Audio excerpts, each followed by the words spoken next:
রাসূল বলেন যে ব্যক্তি ঈমানের সাথে ইখলাসিয়াতের সাথে আত্মবিশ্বাসের সাথে আল্লাহ তাআলার উপর ইয়াকিন করে যে ব্যক্তি রমাদান মাসের রোজা রাখে ওই ব্যক্তির পিছনের গুনাহ আল্লাহ ক্ষমা করে দেন। আর যে ব্যক্তি রমাদান মাসে তারাবিহের সালাত আদায় করে ঈমানের সাথে ওই ব্যক্তির গুনাহ আল্লাহ রাব্বুল আলামিন পিছনের গুনাহ ক্ষমা করে দেন। ওমান কামা লাইলাতুল কদরি ঈমানান ওয়া ইহতিসাবান গুফিরা লাহু মা তাকাদ্দামা মিন যামবি, যে ব্যক্তি লাইলাতুল কদরের রাত্রিতে অর্থাৎ কদর রাত্রিতে ঈমান ইখলাসিয়াতের সাথে আল্লাহ তাআলার উপর ভরসা করে ইবাদত করে ওই ব্যক্তির পিছনের গুনাহ আল্লাহ ক্ষমা করে দেন। কত বড় কথা! অনেকগুলো হাদিস রয়েছে, ওদিকে আমি যাচ্ছি না। রমাদান মাস অনেক একটা বরকতপূর্ণ মাস। এই মাস পাওয়ার পরেও যদি আমরা ওইভাবে আমল করতে না পারি, এটা আমাদের জন্য ব্যর্থতা। এটা আমাদের জন্য কি ব্যর্থতা? এই জন্য যত বেশি পারা যায় এই মাসে ইবাদত করা দরকার। এই মাসে ইবাদত করা দরকার। আল্লাহ আমাদেরকে বুঝার তৌফিক দান করে। বিশেষ করে আপনাদেরকে একটা হাদিস না বললেই নয়। মুসনাদে আহমদের 7917 নম্বর হাদিস, عن أبي هريرة رضي الله تعالى عنه قال قال رسول الله صلى الله عليه وسلم أعطيت أمتي 5 خصال في رمضان لم تعطها أمة قبلهم। আবু হুরায়রা রাদিয়াল্লাহু তাআলা আনহু বর্ণনা করেন, আল্লাহর রাসূল সাল্লাল্লাহু আলাইহি ওয়াসাল্লাম বলেন, রমাদান মাসে আমার উম্মতকে এমন 5টি বৈশিষ্ট্য দেওয়া হয়েছে এর আগে অন্য কোন উম্মতকে দেওয়া হয় নাই। কয়টা? 5টা বিষয়। 1 নম্বর হলো বিসাইমিয়াতি আবু ইনদাল্লাহি মিন রিহিল মিসকি। রমাদান মাসে আমার উম্মতরা যখন রোজা রাখে, এই রোজা রাখার কারণে মুখের গন্ধ হয়। এই মুখের গন্ধ আল্লাহর কাছে মিশকে আম্বরের থেকেও বেশি প্রিয় হয়ে যায়। 2 নম্বর তাস্তাগফিরু লাহুমুল মালাইকাতু হাত্তা ইফতিরু। সুবহ সাদিক থেকে ইফতার পর্যন্ত ফেরেশতারা রোজাদারদের জন্য মাগফিরাতের দোয়া করে, আল্লাহ রোজাদারকে আপনি ক্ষমা করে দেন, ক্ষমা করে দেন। 3 নম্বর ওয়াইসাইরুল্লাহু আযজা ওয়া জাল্লা কুল্লা ইয়াউমিন জান্নাতাহু। আল্লাহ রাব্বুল আলামিন প্রতিদিন রোজাদারের জন্য জান্নাতকে সুসজ্জিত করেন। 4 নম্বর তাসাফফু ফীহি ওয়া বারাদাতুশ শায়াতিন। শয়তানকে শৃঙ্খলাবদ্ধ করা হয়। 5 নম্বর ওয়ায়ুফার লাহুম ফি আখির লাইলাতিন। রমাদানের শেষ রাত্রিতে রোজাদারদেরকে আল্লাহ রাব্বুল আলামিন ক্ষমা করে দেন। বুঝে আসছে? যেহেতু রমাদানের আলোচনা করছি না, অধিকার ঢুকতেছি না। আরে অনেক হাদিস রয়েছে এগুলোর ব্যাপারে। আমার রমাদান কেন্দ্রিক অনেক আলোচনা আছে হাদিসের উপরে, অনেক। তো যাই হোক, কোন কথা বলছিলাম বলেন তো? এই যে রমাদান মাস পাওয়ার পরেও আমরা গুনাহ মুক্ত করতে পারলাম না। জিবরিল আলাইহিস সালাতু ওয়াস সালাম বলেন এরা ধ্বংস হোক। রাসূল বললেন আমিন। বলেন তো সাইয়্যিদুল মালাইকাকে, ফেরেশতাদের নেতাকে জিবরিল আলাইহিস সালাতু ওয়াস সালাম বদদুয়া করলেন, আর এটাকে সমর্থন করলেন কে? আমিন অর্থ কি? আল্লাহুম্মা তাকাব্বালহু, আল্লাহ এই দোয়াকে আপনি কবুল করেন। তাহলে এই দোয়া কি বৃথা যাবে? ফালাম্মা রাকিতুস সানিয়াতা, যখন আমি দ্বিতীয় সিঁড়িতে পা রাখলাম, জিবরিল আলাইহিস সালাতু ওয়াস সালাম বললেন বাউদা মান যুকিরতা ইন্নাহু ওয়া লাম ইসাল্লি আলাইকা। ওই ব্যক্তি ধ্বংস হয়ে যায় যেই ব্যক্তির সামনে আপনার নাম উচ্চারিত হলো কিন্তু আপনার উপর দরুদ পাঠ করলো না, সাল্লাল্লাহু আলাইহি ওয়াসাল্লাম বলল না, আল্লাহুম্মা সাল্লি আলা মুহাম্মাদ ওয়া সাল্লিম বলল না, এই ব্যক্তিও ধ্বংস হয়ে যায়। এই জন্য রাসূলের নাম যখনই শুনবো দরুদ পাঠ করা দরকার আছে কি নাই? আছে। একটা হাদিস বলি দরুদের। জামিআ তিরমিজির 484 নম্বর হাদিস, عن عبد الله بن مسعود رضي الله تعالى عنه قال قال رسول الله صلى الله عليه وسلم أولى الناس بي يوم القيامة أكثرهم علي صلاة। কিয়ামতের ময়দানে ওই ব্যক্তি আমার সবচাইতে কাছাকাছি থাকবে যেই ব্যক্তি আমার উপর অধিক পরিমাণে দরুদ পাঠ করে। এই জন্য দরুদ পাঠ করব ইনশাআল্লাহ। করবেন তো ইনশাআল্লাহ। ফালাম্মা রাকিতু সালিসাতা, যখন আমি তৃতীয় সিঁড়িতে পা রাখলাম, জিবরিল আলাইহিস সালাতু ওয়াস সালাম বললেন বাউদা মান আদরাকা বুয়াইহিল কিবার ইনদাহু আও আহদাহুমা ফালাম ইদখিলাহুল জান্নাহ। ওই ব্যক্তি ধ্বংস হয়ে যাক যেই ব্যক্তি তার পিতা মাতা উভয়কে বৃদ্ধ এবং বৃদ্ধা অবস্থায় পেয়েছে, অথবা যে কোনো একজনকে বৃদ্ধ অথবা বৃদ্ধা অবস্থায় পেয়ে তাদের খেদমত করে নিজেকে জান্নাতের উপযুক্ত করতে পারলো না, ওই ব্যক্তিও ধ্বংস হয়ে যাক। সুতরাং পিতামাতাকে পাওয়ার পরে যদি আমরা তাদের খেদমত করে জান্নাতের উপযুক্ত না হতে পারি, মনে রাখেন আমরা হতভাগা, আমাদের জন্য ধ্বংস অনিবার্য। এই জন্য পিতামাতার খেদমত করবো ইনশাআল্লাহ, পিতামাতার জন্য দোয়া করবো, পিতামাতার খেদমত করবো। বুঝে আসছে? পিতামাতার জন্য কি দোয়া করেন আপনারা? রব্বির হামহুমা কামা রাব্বায়ানি সাগীরা, এই তো মোটামুটি সবাই জানেন, তাই না? আপনাদের জন্য আমি আরেকটা দোয়া বলে যাই। সুনানে ইবনে মাজাহ 3660 নম্বর হাদিস, মনে রাখবেন, ঠিক আছে? আবু হুরায়রা রাদিয়াল্লাহু তাআলা আনহু থেকে বর্ণিত, আল্লাহর রাসূল বলেন, ইন্নার রাজুলা লা তুরফাউ দারাজাতুহু ফিল জান্নাহ, হঠাৎ একজন ব্যক্তির জান্নাতে মর্যাদা বৃদ্ধি পাইছে। মর্যাদা কি হইছে? বৃদ্ধি পেয়েছে। ফায়াকুলু আন্না হাযা, তখন এই ব্যক্তি বলল, আল্লাহ, আমার জান্নাতে একটা মর্যাদা কেন বৃদ্ধি পাইলো? এটা কিভাবে হলো? ফায়াকুলু বিইস্তিগফারি ওয়ালাদিকা লাকা, তখন ওই ব্যক্তিকে বলা হলো, তোমার সন্তান তোমার জন্য ইস্তেগফার করেছে। কি করেছে? ইস্তেগফার। সন্তানের এখন বাবা মায়ের জন্য ইস্তেগফার করবেন কিভাবে? রব্বির হামহুমা কামা রাব্বায়ানি সাগীরা, এটা হলো কিন্তু দোয়া, এটা ইস্তেগফার নয়। কারণটা কি? একটার পর একটা হাদিস চলে আসে, কি করব বলেন? সুনানে আবি দাউদের 5142 নম্বর একটা হাদিস রয়েছে। এখানে বলা হয়েছিল যে পিতামাতা দুনিয়া থেকে চলে যাওয়ার পরে তাদের উপর কি আমাদের কোনো কাজ আছে কিনা, আমাদের করণীয় কিছু কিছু আছে কিনা? তখন আল্লাহর রাসূল বলেছিলেন, নাম, হ্যাঁ আছে তো। তোর মধ্যে 1 নম্বর ইস্তেগফার ওয়ালাদি, অর্থাৎ তার জন্য দোয়া করবা, তার জন্য ইস্তেগফার করবা। এই ইস্তেগফারটা করবেন কিভাবে? সূরা ইব্রাহিমের 41 নম্বর আয়াত, আল্লাহ বলেন, রব্বানা গফিরলি ওয়া লিওয়ালিদাইয়া ওয়া লিল মুমিনিনা ইয়াওমা ইয়াকুমুল হিসাব। রব্বির হামহুমার সাথে এই দোয়াটা করবেন। এই দোয়াটা মানে ইস্তেগফার। এই দোয়াটা কি? ইস্তেগফারের জন্য। মনে থাকবে ইনশাআল্লাহ। বলেন, রব্বানা গফিরলি ওয়া লিওয়ালিদাইয়া ওয়া লিল মুমিনিনা ইয়াওমা ইয়াকুমুল হিসাব। আমরা যখনই এই ইস্তেগফারের জন্য এই কোরআনের আয়াতটা আল্লাহর কাছে বলবো, যখনই আমরা পড়বো, সঙ্গে সঙ্গে আমাদের যাদের বাবা মা দুনিয়া থেকে চলে গেছে তাদের জন্য জান্নাতে একটা মর্যাদা বৃদ্ধি পাবে। ঠিক আছে? এই জন্য দ্বিতীয় মুআয ইবনে জাবালকে প্রথম যে উপদেশ দিলেন, আল্লাহর সাথে কাউকে শরীক করা যাবে না। 2 নম্বর, পিতা মাতার অবাধ্য হওয়া যাবে না। 3 নম্বর, ওয়ালা তাতরুকান্না সালাতান মাকতুবাতান মুতাআম্মিদান ফাইন্না মান তারাকা সালাতান মাকতুবাতান মুতাআম্মিদান ফাকাদ বারিয়াত মিনহু জিম্মাতুল্লাহ। আল্লাহর রাসূল বলেন, হে মুআয, শোনো, 5 ওয়াক্ত নামাজের 1 ওয়াক্ত নামাজও ছাড়া যাবে না। যে ব্যক্তি 5 ওয়াক্ত নামাজের 1 ওয়াক্ত নামাজও জেনে বুঝে ছেড়ে দেয়, ওই ব্যক্তি আল্লাহর দায়িত্ব থেকে বের হয়ে যায়। আপনাদের মধ্যে কে কে আছেন আল্লাহর দায়িত্বে থাকতে চান? যদি থাকতে চান তাহলে কয় ওয়াক্ত নামাজ পড়তে হবে? 5 ওয়াক্ত নামাজ পড়তে হবে। সব হুজুরের তো তাকবীর দেওয়া লাগে না। কিছু হুজুরের তাকবীর হবে, কিছু হুজুরের আলোচনা ভালো করে মনোযোগ দিয়ে শোনা, আমল করা লাগবে, তাই না? সব হুজুর এখন হবে? আমার আরিফ বিন হাবিব সাহেব আমাদের আলোচনা, তারপর ইউসুফ বিন ইকবাল, এনাদের আলোচনা শুনবেন আর খালি আমল করবেন। আর আমাদের যারা কিছু আছেন, কি দুটাই দরকার না? ঠান্ডা গরম সব দরকার। এই জন্য যারা গরমের তাদের সময় আপনার তাকবীর দিবেন যত পারেন, ঠিক আছে? আর আমাদের গুলা খালি শুনবেন আর আমল করবেন। মনে রাখবে ইনশাআল্লাহ, আমাদের তাকবীর দরকার নাই। আমাদের খালি কি করবেন? মনোযোগ দিয়ে শুনবেন আর আমলের মধ্যে নিয়ে আসবেন। আবার আমাদের কিছু কি আছেন, মুরব্বীরা রয়েছেন, ওনারা যখন বলবেন তখন কি করবেন? কথা বলে না, তাকবীর দিবেন। মনে থাকবে তো ইনশাআল্লাহ? আল্লাহ আমাদেরকে কবুল করেন। তাকবীরও দরকার আছে, আবার খালি শোনারও দরকার আছে। আল্লাহ আমাদেরকে কবুল করেন। সব দরকার। একটা মানে আমাদের এক একজন আরেকজনের পরিপূরক। মনে থাকবে?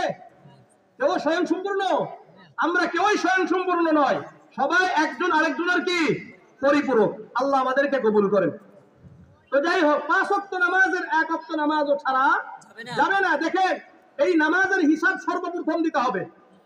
আল মুজামুল আওসাত একটা কিতাব আছে, এই কিতাবের 1859 নম্বর হাদিস। عن عبد الله بن برد رضي الله تعالى عنه قال قال رسول الله صلى الله عليه وسلم আউয়ালু মা ইউহাসাবুল আবদু ইয়াওমাল কিয়ামাতি আস-সালাত। আব্দুল্লাহ ইবনে কুরত রাদিয়াল্লাহু তাআলা আনহু বর্ণনা করেন, আল্লাহর রাসূল সাল্লাল্লাহু আলাইহি ওয়াসাল্লাম বলেন, কিয়ামতের ময়দানে সর্বপ্রথম নামাজের হিসাব হবে। ফাইন সালুহাত সালুহা সাইরু আমালিহি, যদি নামাজের হিসাব ঠিক হয় তাহলে আমাদের অন্যান্য আমলের হিসাব ঠিক হবে।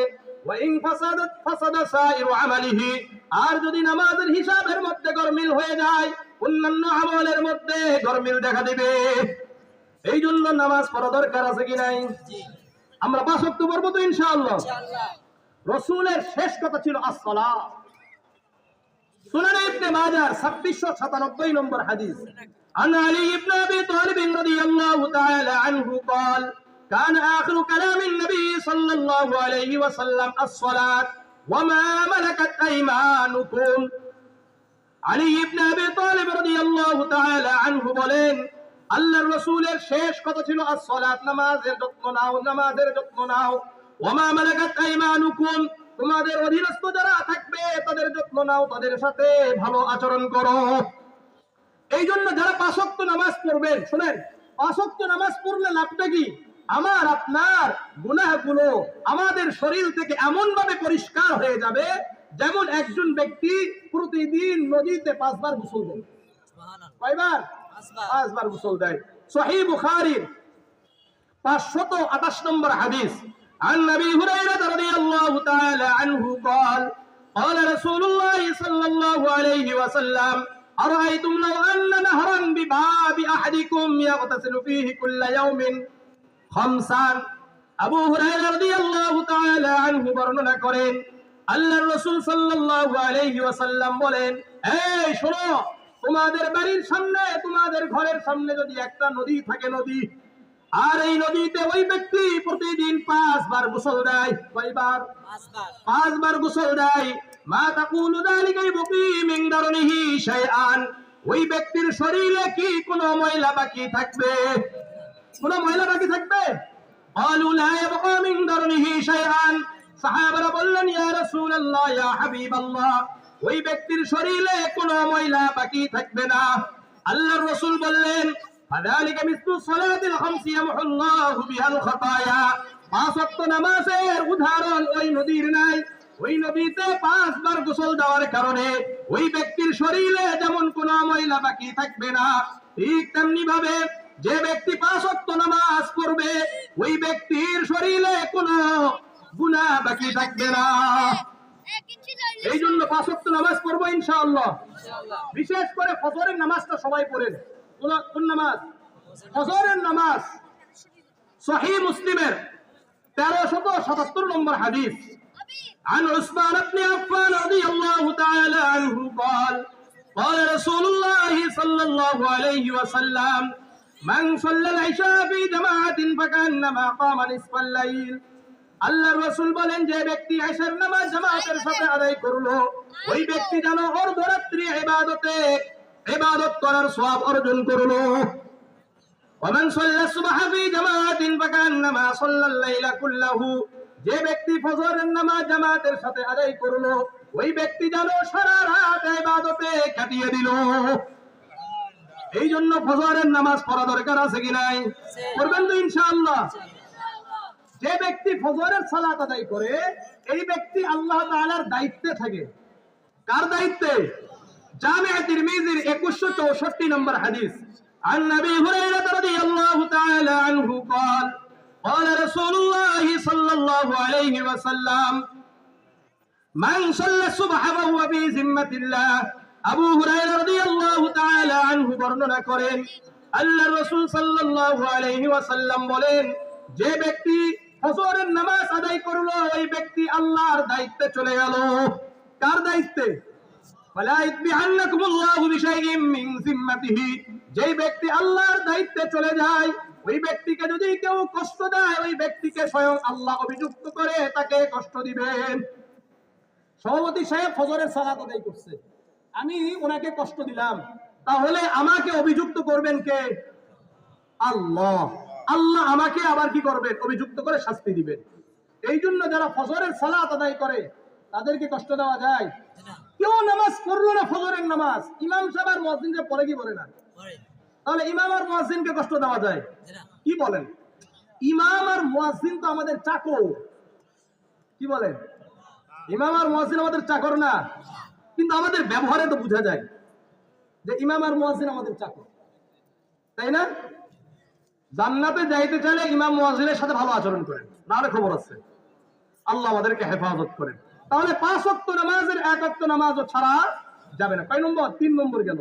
4 নম্বর, ওয়ালা তাশরাবান্না খামরান ফাইন্নাহু রাসু কুল্লি ফাহিশা। মদ পান করবে না, ফাইন্নাহু রাসু কুল্লি ফাহিশা, কেন না এটা সকল অশ্লীলতার মূল। কি করা যাবে? মদ পান করা যাবে? মদ পান করা যাবে না। যারা মদ পান করে এরা জান্নাতে যাবে না। যারা মদ পান করে এরা জান্নাতে যাবে না। সুনান নাসাই 2562 নম্বর হাদিস, عن سالم بن عبد الله عن أبيه قال قال رسول الله صلى الله عليه وسلم ثلاثة لا يدخلون الجنة। 3 ব্যক্তি জান্নাতে প্রবেশ করবে না।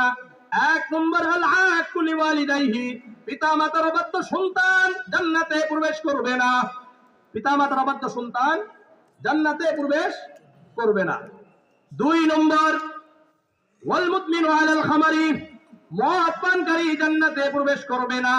3 নম্বর, ওয়াল মান্নানু বিমা আতা, মানুষকে দান করার পরে খোটা দানকারী, এই ব্যক্তিও জান্নাতে প্রবেশ করবে না।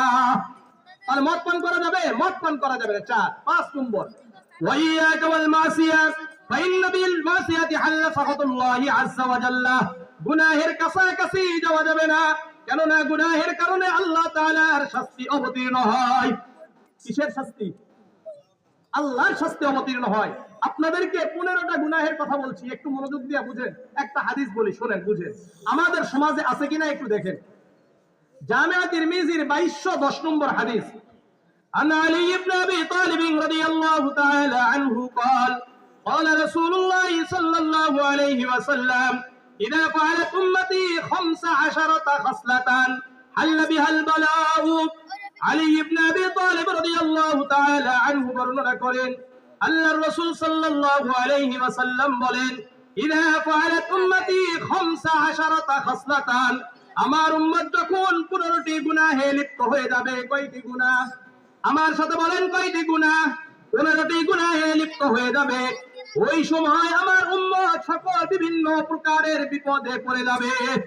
কয়টা গুনাহ? 15টা গুনাহ। হাতে গুনবেন, আপনারা আঙ্গুল দিয়ে গুনবেন। ইদা কানাল মাগনামু দুওয়ালান, 1 নম্বর, রাষ্ট্রীয় সম্পদ ব্যক্তিগত সম্পদে পরিণত হয়ে যাবে। 1 নম্বর, রাষ্ট্রীয় সম্পদ, দেশের সম্পদ ব্যক্তিগত সম্পদে পরিণত হবে। 2 নম্বর, ওয়াল আমানাতু মাগনামান, আমানতের মাল লুটেরা হয়ে যাবে। আমানত লুটেরা হয়ে যাবে। সুইস ব্যাংকে চলে গেছে বহু কিছু, এগুলো সব আমানত ছিল, এগুলো অন্য দেশে গেছে। গিয়েছে কি যায় নাই? 3 নম্বর, ওয়াতাআর রাজুলু, 3 নম্বর, যাকাতু মাগরামান, যাকাত হয়ে যাবে জরিমানা হিসাবে। যাকাত দিতে চাবে না, কোনোভাবে এটা জরিমানা হিসাবে দিবে। 4 নম্বর, ওয়াতাআর রাজুলু যাওজাতাহু, পুরুষরা নারীদের নেতৃত্ব গ্রহণ করবে। আমাদের নেতৃত্ব আছে কারা? কথা বলে না, বলতে কি লজ্জা লাগে নাকি? আমাদের নেতৃত্ব দেয় কারা? নারী দেয়। আল্লাহ আমাদেরকে হেফাজত করেন। 5 নম্বর, উম্মাহু, মায়ের অবাধ্য হবে, মায়ের অবাধ্য হবে।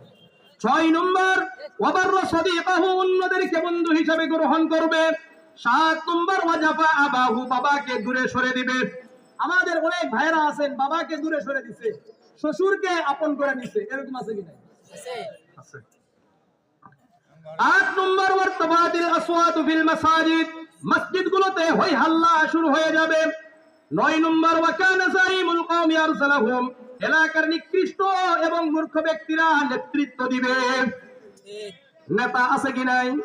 এলাকায় মূর্খ, সুদখোর, ঘুষখোর, নির্লজ্জ ব্যক্তিরা নেতা আছে কি নাই? আছে। 10 নম্বর, ওকুরিমার রাজুলু মাখাফাতা শাররিহি, শুধুমাত্র মানুষকে তাদের অনিষ্টতা আর তাদের হয়রানি থেকে বাঁচার জন্য তাদেরকে মূল্যায়ন করা হবে। বিভিন্ন মাহফিল গুলোর সভাপতি, বিভিন্ন মাহফিলগুলোর প্রধান অতিথি শুধুমাত্র এই জন্য বানানো হতো, এদেরকে যদি প্রধান অতিথি, বিশেষ অতিথি আর সভাপতি বানানো না হয় তাহলে মাহফিল বন্ধ হয়ে যাবে। আছে এটা আছে নাকি? হ্যাঁ আছে আছে। ও মাশাআল্লাহ, আছে এখনো? হ্যাঁ এখনো আছে। এটা রাসূল বলেছে, এটা তো থাকবেই। রাসূল বলেছে, থাকবে কিনা? থাকবে। 11 নম্বর শুরিবাতিল খুমর, মদ্যপানের সাইলাব শুরু হয়ে যাবে। সব জায়গায় মদ পান হয়, আছে কি নাই? মদের লাইসেন্স দেয় কি দেয় না? একটা কথা মনে রাখেন, যতক্ষণ পর্যন্ত দেশে খেলাফত কায়েম হবে না, ইসলামী খেলাফত কায়েম হবে না, ততদিন পর্যন্ত শুধু তাগুতের হাত বদল হবে। শুধু হাত কি হবে? বদল হবে, আর কোনো লাভ হবে না। আমরা তো মনে করেছিলাম 5 আগস্টের পরে দেশে মনে হয় ইসলাম কায়েম হয়ে গেছে, এখন আরো আমাদের অবস্থা খারাপ। কি ঠিক আছে? কেন? কেন এখানে ইসলাম নাই, খেলাফত নাই। যতক্ষণ পর্যন্ত ইসলামী রাষ্ট্র কায়েম হবে না ততক্ষণ পর্যন্ত খালি হাত বদল হবে, আমরা কোনো কি সুবিধা পাবো না। আল্লাহ আমাদেরকে বুঝার তৌফিক দান করে। শরাবের সাইলাব শুরু হয়ে যাবে। 12 নম্বর ওয়ালুবিসাল হারির, রেশমের কাপড় পরিধান করা হবে। 13 নম্বর ওয়াত্তাখিদাতিল কাইনাত, নর্তকীদেরকে মূল্যায়ন করা হবে। বিভিন্ন অনুষ্ঠানগুলোতে নায়িকাদেরকে আনা হবে, তাদেরকে মূল্যায়ন করা হবে, আছে কি নাই? 14 নম্বর ওয়াল মাআসিফ, বাদ্যযন্ত্রকে মূল্যায়ন করা হবে। মসজিদের সভাপতি, মাদ্রাসার সভাপতি, সেক্রেটারি, তাদেরও ছেলে মেয়েদের যখন বিবাহ হয় সেখানেও গান বাজনা আছে কি নাই? অর্থাৎ কোন অনুষ্ঠান গান বাজনা ছাড়া হতে পারে না। আর 15 নম্বর ওয়ালানা আখিরু হাদিহিল উম্মতি আউওয়ালাহা, শেষ যুগের মানুষরা প্রথম যুগের মানুষদেরকে গালি দিবে। এই 15টা গুনাহ জামিআ তিরমিজির 2211 নম্বর হাদিস আরেকটা কথা আছে, ওয়াতুআল্লিমা লিগাইরিদ দ্বীন, যখন ধর্ম বিবর্জিত শিক্ষা সিলেবাস চালু হবে তখন বিভিন্ন দিক থেকে উম্মতে মুহাম্মাদি বিপদ আপদে জর্জরিত হয়ে যাবে। এই জন্য জর্জরিত হতে চান না এখান থেকে মুক্ত হতে চান? যদি এখান থেকে মুক্ত হতে চাই, যদি আমরা রাজত্ব করতে চাই, তাহলে ইসলামকে আনা দরকার, আছে কি নাই? আছে। সুতরাং 5টা উপদেশ বললাম। 6 নম্বর উপদেশ ওয়া ইয়াকা ওয়াল ফিরার মিনাজ যাহাব ওয়া ইন হালাকান নাস, যুদ্ধের ময়দান থেকে পলায়ন করবা না। 7 নম্বর ওয়া ইযা আসাবান নাস মুতুন ওয়া আনতা ফীহিম ফাসবুত, কোন এলাকায় যদি মহামারী দেখা হয় আর ওই এলাকায় যদি তোমরা থাকো তাহলে বের হবে না। 8 নম্বর ওয়া আনফিক আলা ইয়ালিকা মিন কওলিক, তোমার পরিবারের উপর যত সাধ্য খরচ করো। 9 নম্বর ওয়ালা তারফা আনহুম আসওয়াকা আদাবান, সন্তানের উপর থেকে শাসনের লাঠি সরানো যাবে না। আর 10 নম্বর ওয়াকিফহুম ফিল্লাহ, তোমরা তোমাদের সন্তানদেরকে আল্লাহর ভয় দেখাইতে থাকো, কুরআন এবং হাদিস তাদেরকে শিখাইতে থাকো। আল্লাহ রাব্বুল আলামিন আমাদেরকে এই 10টি বিষয়ের উপরে আমল করার তৌফিক দান করেন, প্রচার করার তৌফিক দান করেন। এই মাহফিলকে আল্লাহ রাব্বুল আলামিন কবুল করেন। আসসালামু আলাইকুম ওয়া রাহমাতুল্লাহি ওয়া বারাকাতুহু। সুবহানাকাল্লাহুম্মা বিহামদিকা আশহাদু আল্লা